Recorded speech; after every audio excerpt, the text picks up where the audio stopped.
Now let's continue with our discussion about the stomach. So we said the stomach has fundic glands. Now the fundic glands have cells like chief cells. Now the chief cells are responsible for the secretion of products such as pepsinogen and renin, lipase, gelatinase, and urease enzymes. So you remember urease is an enzyme, and this enzyme is responsible for the breakdown of urea into ammonia. So ammonia is produced by action of urease on urea. Now we also have parietal cells. Parietal cells are also produced by the fundic glands. Now the parietal cells are responsible for the production of hydrochloric acid. The hydrochloric acid in the stomach is produced by the parietal cells. And also these parietal cells produce the intrinsic factor of Castle. So these two, the hydrochloric acid and intrinsic factor of Castle, are very important. So if we have the overproduction of HCl, that's hydrochloric acid, that will lead to maybe stomach ulcers. So the parietal cells, if you have a problem with the parietal cells, that means you later have a disease associated with stomach ulcers, or also you will also have a disease which is associated with vitamin B12 absorption. Why do we say vitamin B12 absorption? This is because the intrinsic factor of Castle that is being produced by the parietal cells is responsible for the absorption of vitamin B12. So if you lack the intrinsic factor of Castle, that means your absorption or the absorption of the vitamin B12 will be impaired. And if vitamin B12 is absorption is impaired, that means you'll have a disease called the pernicious anemia or megaloblastic anemia. So this intrinsic factor of Castle is very important. Okay. Now another cell that we will discuss about is the mucous neck cells. The mucous neck cells are also produced in the fundic glands of the stomach walls. Now the mucous neck cells, from the word mucus, is responsible for production of mucin. So you remember, mucin is also very important. Now we also have G cells. The G cells are responsible for the production of an hormone called gastrin. So gastrin hormone is produced by the G cells, and we also have the enterochromaffin cells. The enterochromaffin cells, which is abbreviated as EC, is responsible for the production of an hormone called serotonin. So we shall look in details about the functions of this serotonin hormone. We also have another cells which is also produced by both the fundic glands and the pyrolic glands, which is also called enterochromaffin-like cells. So it's abbreviated as ECL, which is responsible for the production of histamine. Now, histamine is an hormone which is responsible for the secretion of HCl, and histamine is also associated with a number of allergic conditions. So we will go ahead and discuss more about the gastric juice of the stomach. Now, the gastric juice of the stomach is about 99.5% made up of water, and the other remaining 0.5% is actually composed of organic and inorganic substances. Now, the gastric function of the gastric juice is digestive function. So we have a digestive function of the gastric juice, whereby the gastric juice acts mainly on proteins. So proteins are broken down by proteolytic enzymes of the gastric juice. These enzymes are, for example, the pepsin and renin are responsible for the breakdown of proteins in the stomach.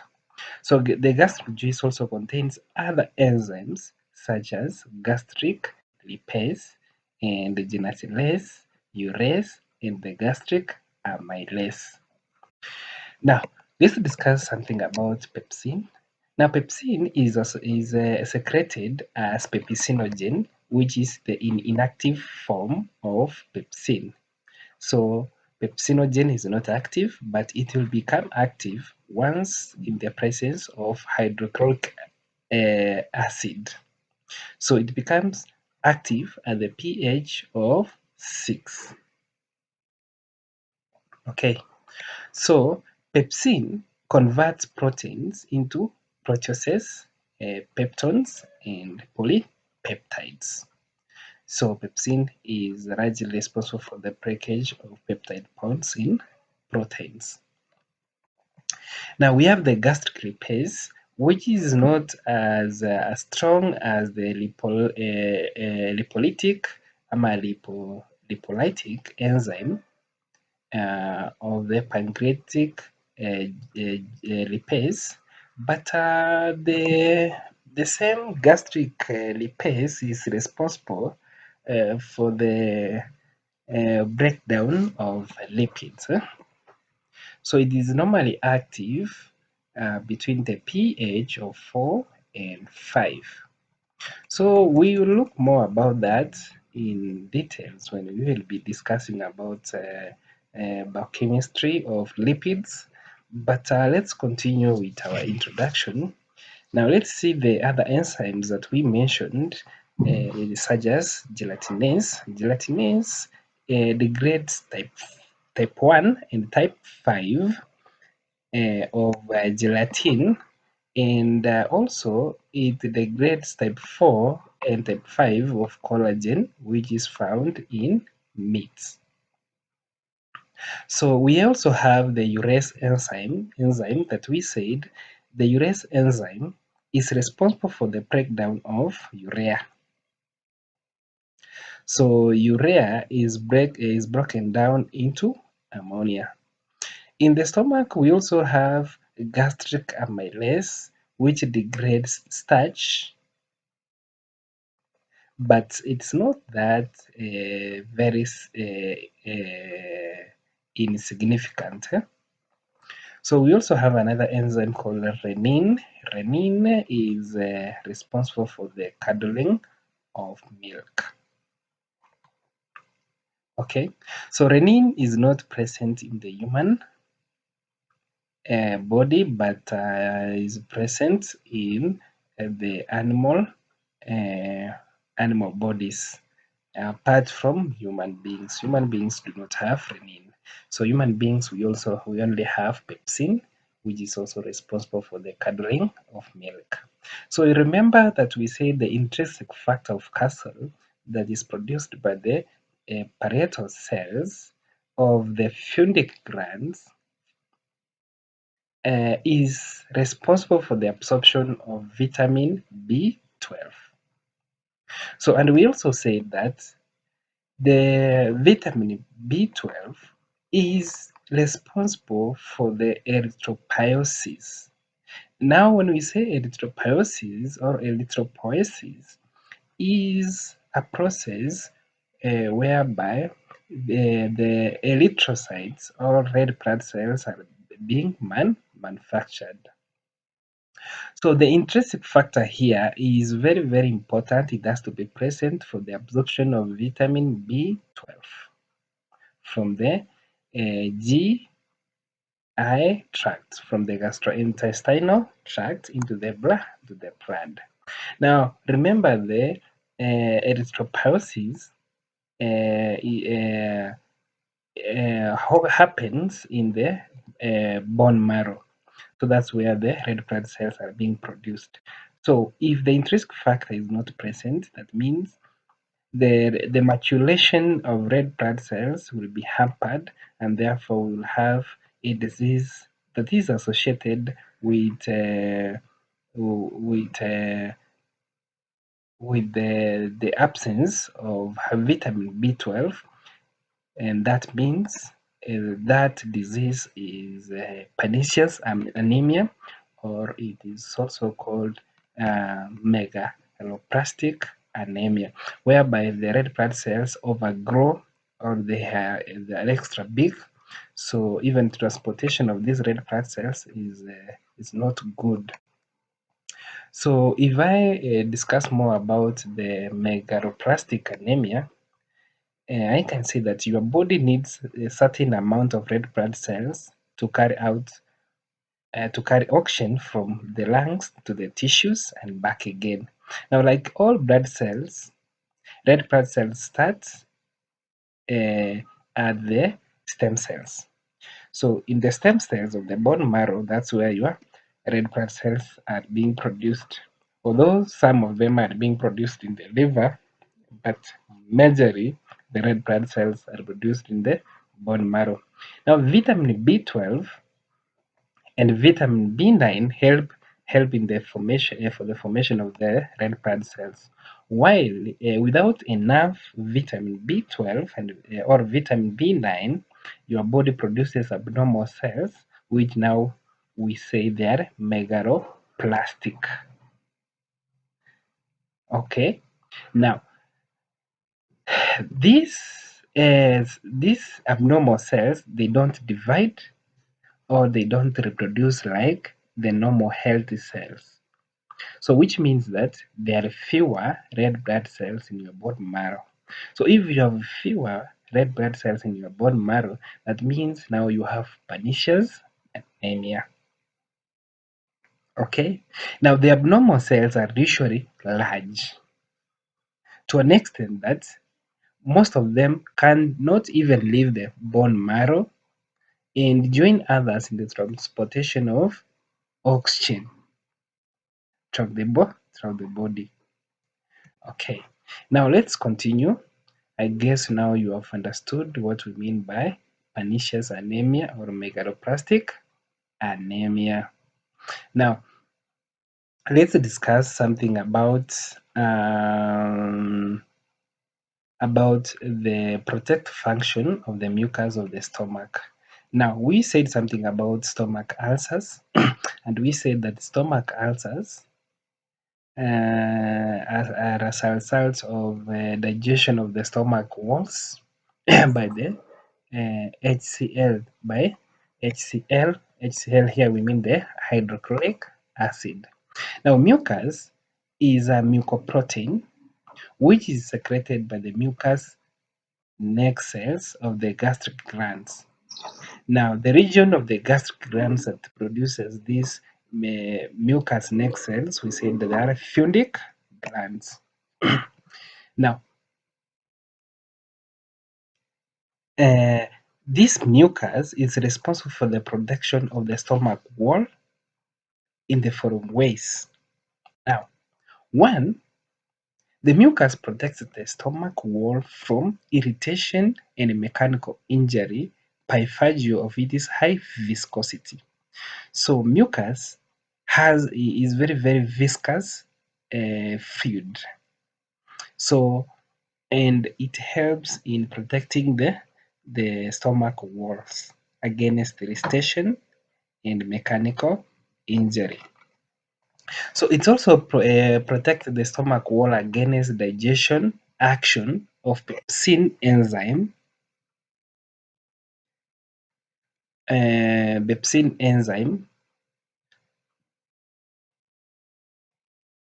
No, I've said it also prevents the stomach walls from being digested by the pepsin enzyme, particularly the gastric mucosa.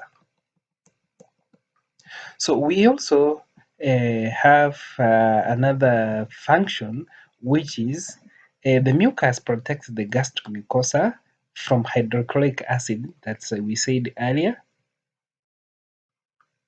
because the alkaline nature and it is acid combining power.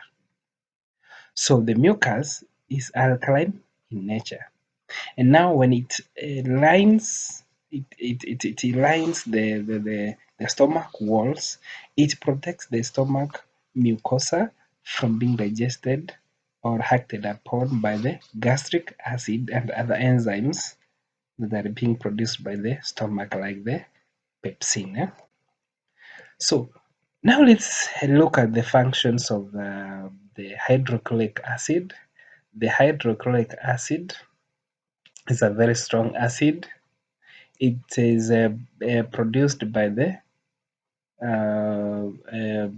parietal cells. We said that, and we also mentioned that the parietal cells are also responsible for the production of the intrinsic factor of calcium, which is responsible for the absorption of vitamin B12 from the gastrointestinal tract.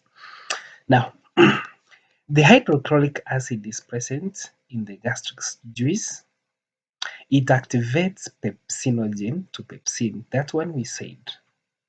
Remember we said pepsin, which is present in the stomach, is being produced in inactive form. It's not active. So it's only activated when it reaches into the stomach, whereby HCl provides the conducive environment for it to be converted into pepsin. So HCl here activates pepsinogen into pepsin. Now, also this HCl, because of its high acidic nature, it helps to kill some of the bacteria entering the stomach along with food substances that we eat. This action is called bacteriolytic action. So it lyses, okay, or it kills bacteria that enters with food into the stomach. Now, this HCl also provides a medium acid, which is necessary for the action of hormones. So some hormones require the acidic nature of the stomach so that they can work very well. So those are the functions of the hydrochloric acid. Now let's look at the secretion of our pepsinogen. Now pepsinogen, we have said it's the enzyme that is produced, and pepsin, once converted to pepsin, is responsible for the breakdown of proteins, and it also curdles milk. Now pepsinogen is synthesized from amino acids in the ribosomes attached to the endoplasmic reticulum of chief cells. So remember we said that the chief cells are the ones that are responsible for the production of pepsinogen. We said renin, we said urease, and other enzymes. So here pepsinogen is being synthesized from amino acids. Remember now, all enzymes are proteins in nature. Remember, all enzymes are a protein in nature, and all proteins are being synthesized from amino acids. So since pepsinogen is an enzyme, that means it is being synthesized from amino acids. Okay? So, and remember now proteins here, or the proteins are being synthesized in ribosomes. That's one now you know. So ribosomes of all cells are responsible for production of proteins. And since pepsinogen is a protein in nature, So that means it's being synthesized in the ribosomes of the endoplasmic reticulum. Now, and here the cells that we are talking about are the chief cells. The chief cells are the ones that are responsible for the production of pepsinogen. Now, the pepsinogen molecules are packed into zymogen granules by the Golgi apparatus. The Golgi apparatus now are responsible now for the packaging of pepsinogen into zymogen granules. Now, when the zymogen granule is secreted into the stomach from the chief cells, now the granule is dissolved and pepsinogen is released. So the granules is what is dissolved, and the pepsinogen is released into the gastric juice. Pepsinogen is then activated by the hydrochloric acid into pepsin. Now, let's look more about the secretion of hydrochloric acid. Now, according to according to this person is called Davenport. Now, Davenport posed a theory saying that hydrochloric acid secretion is an inactive process that takes place in the canali. This word, I remember in the last tutorial, it was very hard for me to pronounce, but it's called canaliculi of the parietal cells in the gastric glands. So, in short, you can say this point like this. Now, hydrochloric acid is produced or secreted actively by the parietal cells of the gastric glands. Now, the energy for this process is derived from the oxidation of glucose. So, glucose, when it is oxidized, that's when it releases some energy, which is responsible for this process. And remember, this energy is what? ATP. ATP. ATP. Now, this ATP in full, it's called the adenosine trisephosphates.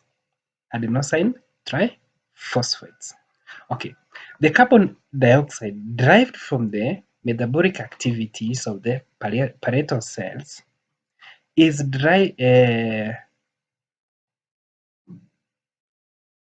okay, I repeat that point. The carbon dioxide is derived from metabolic activities of the parietal cell. Some amount of this carbon dioxide is obtained from blood also. It combines with water to form a weak carbonic acid. So the carbonic acid that's derived from other body cells and from the activity of the parietal cells, this carbon dioxide, it will combine with water to form a weak carbonic acid in the presence of an enzyme called carbonic anhydrase. Carbonic anhydrase. Now, this enzyme is present in high concentration in parietal cells. Now, the carbonic acid is the most unstable compound and immediately splits into hydrogen ion and bicarbonate ion.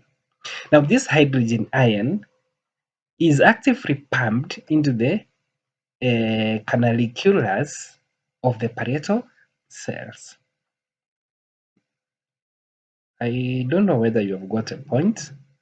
The point we are saying here is that carbon dioxide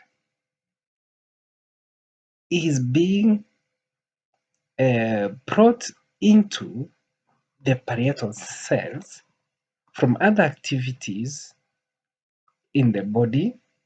This carbon dioxide, Okay, it combines with water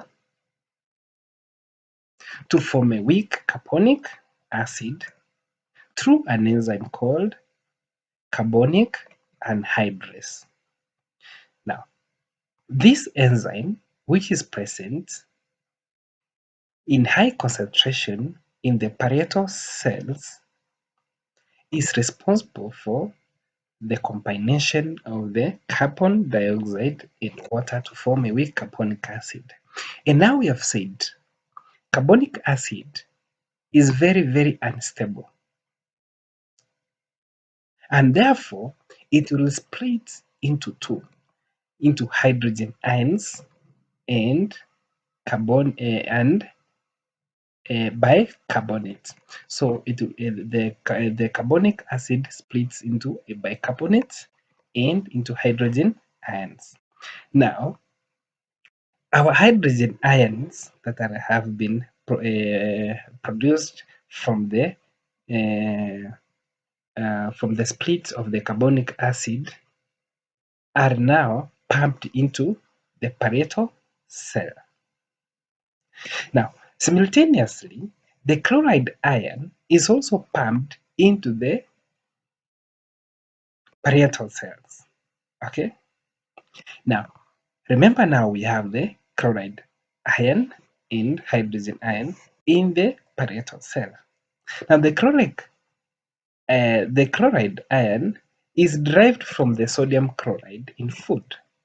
So remember that when you take salt, which is actually sodium chloride, the chloride part is split and it goes into the parietal cells.